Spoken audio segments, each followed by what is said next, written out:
Hello. This charming half-timbered building, now in the care of the Landmark Trust, has its origins as a chapel built in the 15th century over St Winifred's Well in the hamlet of Woolston near Oswestry in Shropshire. It's a remote, secluded spot. There's no road leading to the well, the only approach is on foot, which seems entirely appropriate for a place of pilgrimage. The spring here is said to have emerged spontaneously where St Winifred's remains rested overnight on their journey in 1138 from Gwynedd Abbey in Denbighshire to a grand new shrine especially prepared to receive them at Shrewsbury Abbey.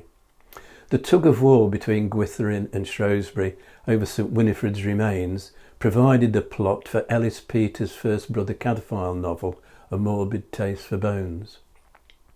The prior of Shrewsbury at the time, Robert Pennant, wrote a life of Winifred, promoting her from the status of a local Welsh saint to national fame, attracting pilgrims to Shrewsbury in search of miraculous intercession. Prior Robert, who later took over as abbot at Shrewsbury, most probably came from North Wales, where Winifred was born in the 7th century. As well as Robert of Shrewsbury's life, there's another more contemporary account of Winifred's story in the Bodleian Library. And according to the legend, Winifred, or Gwenfrewi, was born into a noble family in northeast Wales, what is now Flintshire. After receiving religious instruction from her uncle, later Saint Buno, a monk, Winifred decided to dedicate her life to the church and become a nun, a decision that annoyed Caraddoc, a prospective husband. Fleeing Caradoc's unwanted advances, Winifred had reached the steps of her local church when he caught up with her and sliced off her head, and at the spot where her head hit the ground, a fountain appeared. Fortunately, Uncle Buno was soon on the scene to put Winifred's head back on her shoulders, restore her to life, and call upon divine justice to punish Caraddoc, who was promptly swallowed by the earth.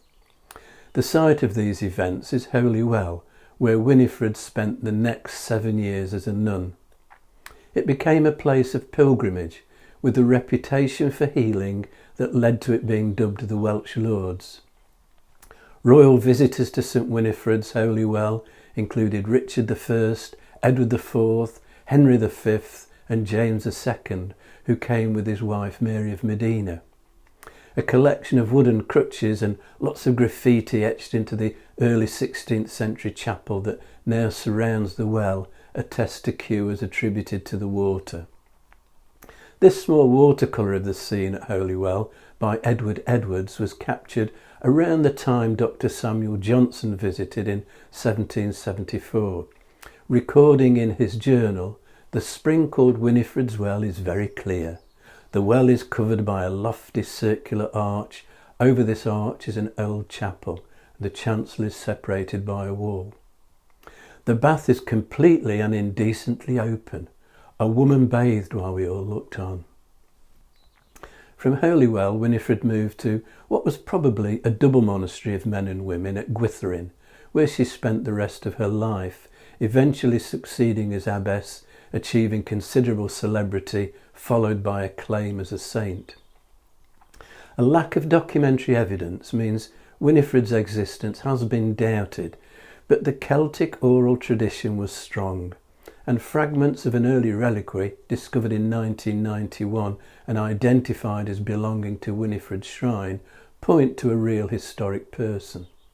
The shrine at Shrewsbury was destroyed at the Reformation.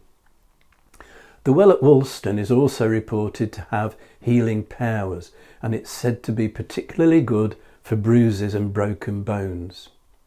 In the 17th and early 18th centuries, the chapel was used as a courthouse, and then it became a cottage, and the well was enlarged to create a bath.